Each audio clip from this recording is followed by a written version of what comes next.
they're actually being evaluated by their constituents on these measures. In terms of, there's an optimism today. In terms of moving ahead, we're really interested in how citizens form their perceptions of human rights. And my sense, although I know maybe some of you have different opinions, is that it's not directly related to human rights experiences. So we're interested in how they form their perceptions of human rights, and we're also interested to see if they find which travel. So we're hoping to take our show on the rights. And I'll stop there.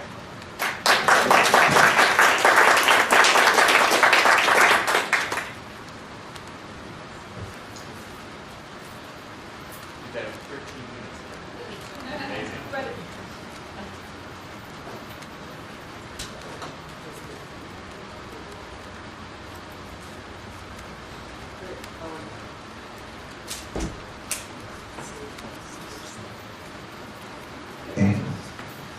I'm going to, this is actually a kind of nice, I think, follow-up to Broken's presentation.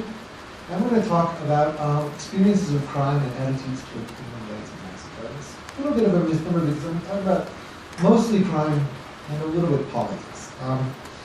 Now, I gave this talk in Minnesota about 2 weeks ago, and when I put this slide up, people jumped out of their chairs because it was mostly a Mexican audience, NGO audience. And none of you, right, if you know who this guy is, I'm really impressed. It's Arturo Montiel, who was candidate for governor in the state of Mexico. And the state of Mexico is like this upside-down horseshoe around Mexico City. So it's like in the heart of the country. The heart of, right. In 1999, he was still a candidate, and the quote is from 1999. So I'm getting there. He was candidate for governor, and when he was candidate for governor, in the heart of Mexico, right, he said, "Los derechos humanos son de los humanos, no de las ratas." Human rights are for humans and not for rats. Now you got to know that rats is Mexican slang for criminals, all classes of criminals, right? And so all the human rights types like got all up in arms about it. They were kind of upset. He won. He won handily. I don't know if because of this, but there were, I think, in this phrase, I think, very powerfully encapsulates what a lot of people potentially could think about human rights. That there's this dilemma between fighting crime and protecting the rights of those accused of committing crime, right? And I would like to make, I think, 3 points really briefly about this. The first is that this sort of sentiment is very much a part of political discourse. Politicians and candidates for office who are seeking to benefit electorally from this get tough on crime. Now, this is not only this guy, although he's particularly opposed for many reasons. Too many to go into now. But if you do a Google search, which I have, although I didn't make a slide like Lawrence did, you will find that many politicians in Mexico and all over Latin America have expressed this sentiment, right? And in our experience in the United States, we know that in the 1980s with the drug war and the rise of violent crime, this was kind of a reaction, right? Get tough on crime. Or the idea that protecting the rights of the accused is getting them off on technicalities, right? So this is a staple of political discourse. The second point I'd like to make is that just because it's a staple of political discourse doesn't mean that it's not also a legitimate or at least understandable response to crime. And I think this ties in to what a number of people were telling us. I think Dahlia talked about this, Lawrence talked about this, Ted was talking about this. Like, look, you gotta kind of know what's going on and acknowledge people's concerns as legitimate. In Israel, if you're talking about rights, you have to talk about security. In Russia, if you're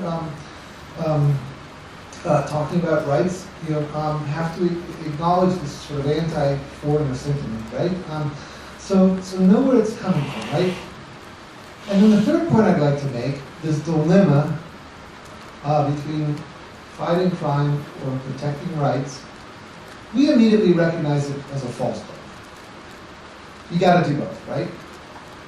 but for many people, it might not be a false statement. That is to say, for policymakers that need to optimize resources, they might choose to focus on one or the other, right? And in the mind of the public, this sort of cognitive space that we have when we think about rights and we think about security, it might be easy to privilege one of those things over the other, and that privilege might happen temporally. If you think about Colombia, we have several Colombian experts, Colombian and Colombia experts in the room. The lesson that many people seem to have drawn is, worry about getting the crime and the violence under control first, and then rights later. Janice Gallagher and Giovanni Mantilla will tell you that anyone who knows Colombia, that's like the wrong lesson to draw. But it's a lesson that some politicians are drawing, right? So, this is the guy who's, I think, most neatly encapsulated that.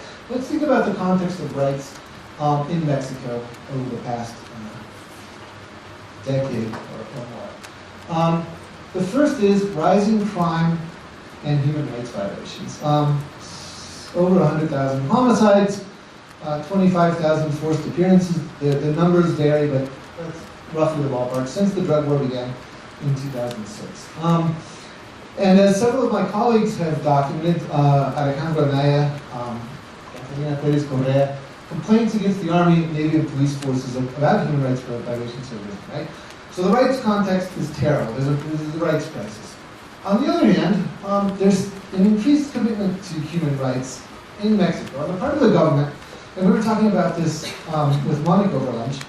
During the Fox government, the foreign minister, Castaneda, was signing all the treaties, and this was kind of a radical change in Mexican foreign policy, which had been previously characterized by the Estrada doctrine from the 1930s. It was like, we don't want to mess in other countries' affairs, and implicitly, we don't want to mess in ours, right? This was kind of a multilateral term. It's largely a rhetorical thing. They're talking a good game, they're saying all the right things, signing all the treaties, not really doing anything about it. Talking about it's a step in the right direction, right? The real changes occurred in civil society. There's proliferation of NGOs and civil society organizations that are concerned in talking about rights and mobilizing people. And then, for purposes, my purposes here, there's a 2008 criminal justice reform. And the main focus there was to take these rights that are enshrined in international treaties and modify the national legislation to implement them. I'm talking about things like the right to assistance of counsel, other things. I'm slipping them right now. The right to the presumption of innocence is another one, right? Now this has been unequally implemented. It's started in the north. It's only been in half of the states so far. So this is the context. Great. So I want to know, when people say that that rights are protecting criminals, do people really believe this? Now the Rights-Based Organizations Project, and Jim and Archie had worked on long before they invited me to join, and they interviewed activists, and then all of the activists said, no, people hate us because we think we're protecting criminals, right? So we want to know if this is true. Now, we're going to assume that it's true or we could think that it's true for some people. So where are those people, right? So what's kind of the geographic distribution of this attitude? And does the experience of crime, direct or indirect, so if you or a family member has been a victim of crime, or if you live in a high crime area, does that incline people to believe that rights protect criminals? Data comes from the survey that we've already talked about, the Americans in the World, and it's teaming up with the Human Rights Perceptions polls. These are the countries we've done the surveys in. The data I'm going to be talking about now is from Mexico 2014, 2015, and it's a pretty large survey, 2,400 people, that we did in 160 municipalities, and there were 10 to 60 respondents in each municipality. Okay? Go to the next slide. And this is how we operationalize this belief about that rights protection, right? Translating, how much does protecting criminals have to do with what you understand for human rights? And it's a scale of 1 to 7, where 1 is not at all, and 7 is very much. We also asked, as Jim pointed out in his presentation, about several other sort of what we think is positive, liberal, human rights type definitions. Protecting people from torture and murder, that's a good one. Promoting social and economic justice, the so-called second generation rights. promoting free and fair elections. But we also asked about some skeptical ones. In addition to this one, it was the view that rights promote U.S. interests, or that they promote foreign values and ideas. Now, the good news is that most Mexicans don't believe that rights protect criminals. And I think this gets back also to something that Talia had said earlier, but that many of the sort of NGOs and the rights organizations don't think they really need to do surveys because they know what people think. Well, not always, right? Their pipeline of public opinion might not always be as direct as we would like to think, right? This is just, going down the list. The takeaway point here is that people reject the skeptical vision and embrace the liberalism. So they don't think that right protects criminals, or they don't think rights promote U.S. interests, they foreign values ideas. They do think they promote free and fair elections, socioeconomic justice, torture, murder. Just a brief note about the blue and the gray lines.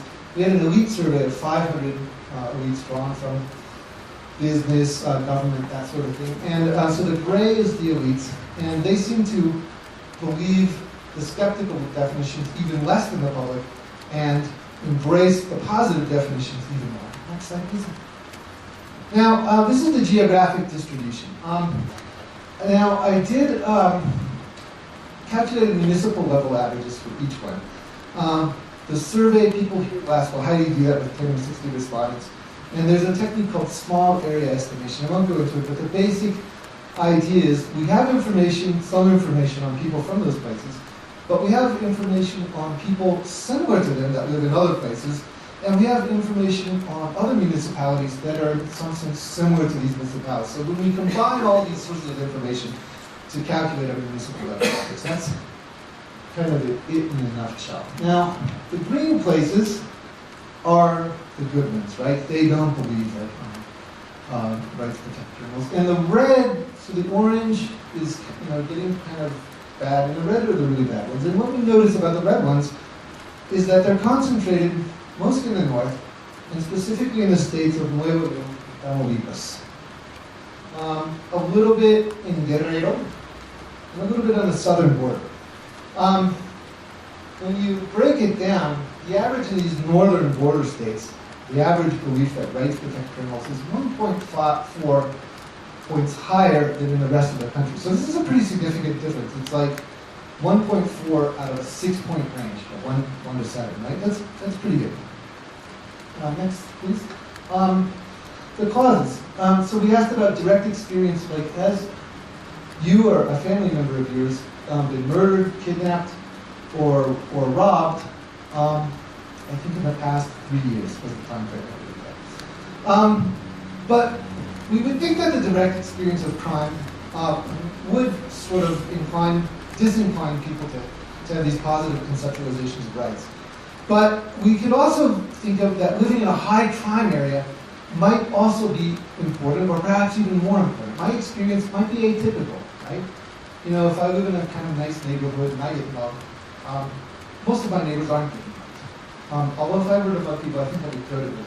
But, and then we have drugs. So this is the number of cartels in each municipality. This is data that Viridiana Rios, who we just presented here. And she did this great algorithm in newspapers and calculated the number of cartels in each municipality. Politics could also play a role in this, right? So we took a look at the municipal level and the percentage of vote for each of the major parties, the National Action Party, which is sort of conservative, the Party of the Democratic Revolution, which is kind of leftist, and then PRI, which is interest, I don't know, it's just the PRI, it's the institutional revolution. So next slide. And here's a map where we have homicides per 100,000. And again, the dark blue are the high homicide areas. The white are the municipalities that weren't included in the survey, right? So if we put those two maps side by side, we see that there's a lot of overlap between the high crime areas, the high homicide municipalities, and the places where people believe that human rights protect criminals. And I did, if you do the numbers out, every 50 municipalities that this goes, sorry, every 100 murders per 100,000 that this goes up, your disease goes up 0.6 points on the scales. Okay, the effect, the cumulative effect is pretty big. So we have San Diego de la Unión Guanajuato, where there is 0 murders. Just this wonderful place that a lot of gringos go to. And they're down here. They're at like 2.8. Then we have San Fernando, Tamaulipas, where they discovered 72 trans migrants in a mass grave. And they're like way up there. They're at 5.2, you know, on a maximum of 7, right? So it's a pretty large effect. I haven't been able to discover any relationship between the direct experience of victimization. So the upshot seems to be that more than your own experience of crime, it's what you perceive to be the experience of crime in the environment, right? There might be a relationship to cartels, but once you control for the murder rate, that you include this in the analysis, the cartel effect is significantly weakened. So the cartels seem to account only where they're killing a lot of people, basically, right? Next slide. So, for some reason I have my slide on politics got eliminated.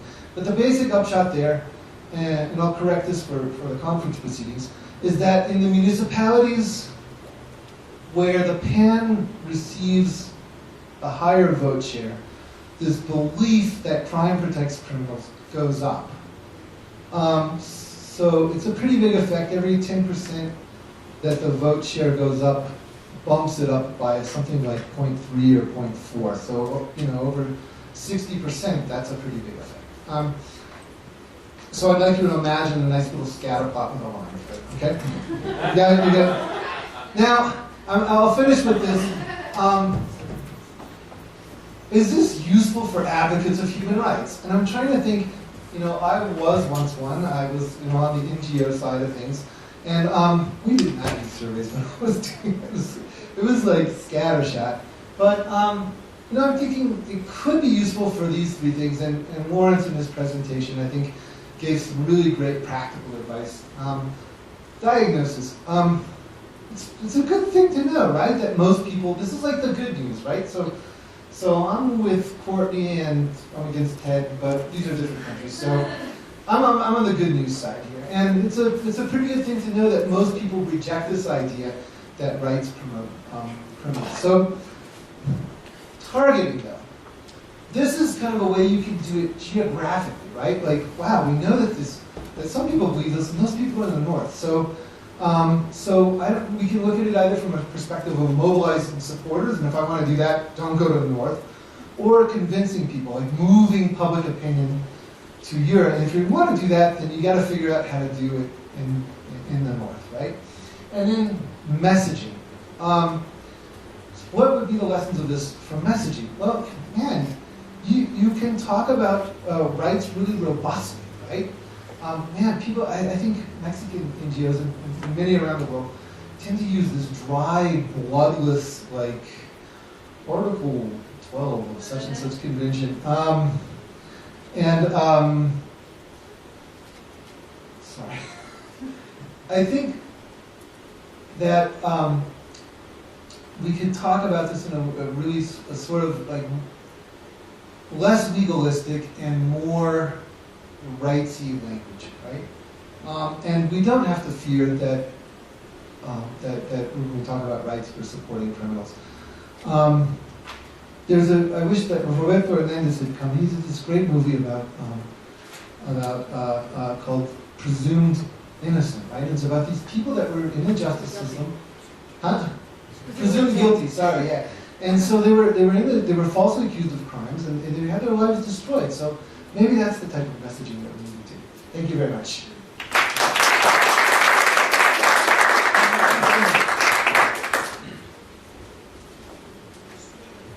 Yeah. Okay. And our next final speaker. And our next and final speaker today is Jung-Woo Koo. He is presently on sabbatical at Harvard University. and I'm going to butcher the name of this. He's a professor at Sung Kyung Hwan University. Is that close? Huh? Sung Kyung Hwan? Okay. Well, not bad. Not bad. And he's done a number of surveys on human rights in Korea. And I believe you were also with the Asian Association of Public Opinion Research? Or am I wrong on that? No, my department does something about the case of Okay. GSS Great. in the US. Great. And he's going to talk to us about human rights in Korea. I'm not sure if it's a good thing or bad thing to do this at the end. Maybe a good thing, huh? Good thing. It's been really great that, I know that there's so many people like smart and thoughtful and able people who work on the issue of human rights and survey. And so I feel like I'm so much like thrilled to get to see so many people who I can work with in the years to come. All right, for today, just one more thing. Just like I'm so happy that I was really helping the organizers cut corners, because I didn't come from South Korea directly. I came from Cambridge. We're happy to thank you. Yeah. So should I expect some honor rating? What I'm going to do today is to walk you through the National Human Rights Survey of South Korea, the South Korean experiences with regard to the efforts to construct and conduct a human rights survey. So it's not really about telling you about scientific findings or academic sort of presentation. So I designed the presentation in ways to help people in need figuring out how to do a human rights survey.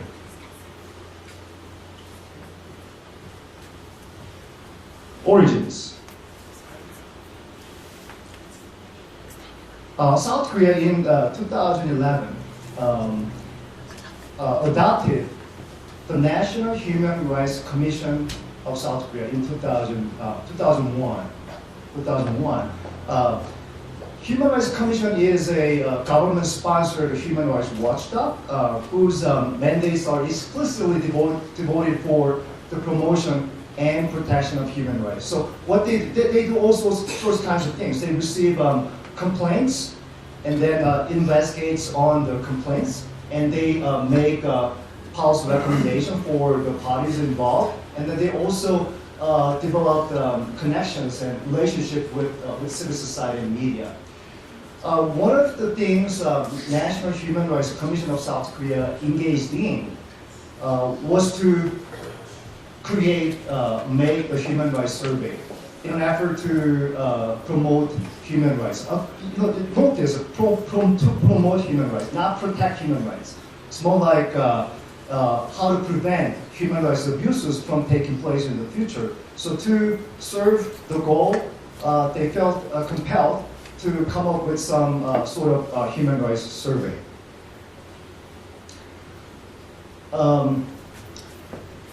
This innovation, I call it as an innovation. The innovation was motivated by the belief that by really doing the survey, it would really help you figure out, what is going on the ground. Because if you look at the first National Human Rights Survey in 2005, so many questions were about the experiences of the respondents and their family members, to what extent they experienced human rights abuses in different forms.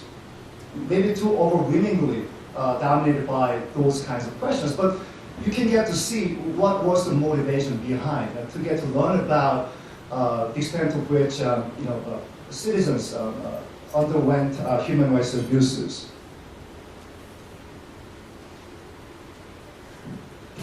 Well, the good thing was that by the time Human Rights Commission South Korea was thinking about doing some survey, the good thing was that there were some group of people who were trained, mostly in America, and who are capable of conducting empirical social science research as well as conducting social survey. I was one of them, and then this is a picture we took after we organized an international conference on human rights 2 years ago.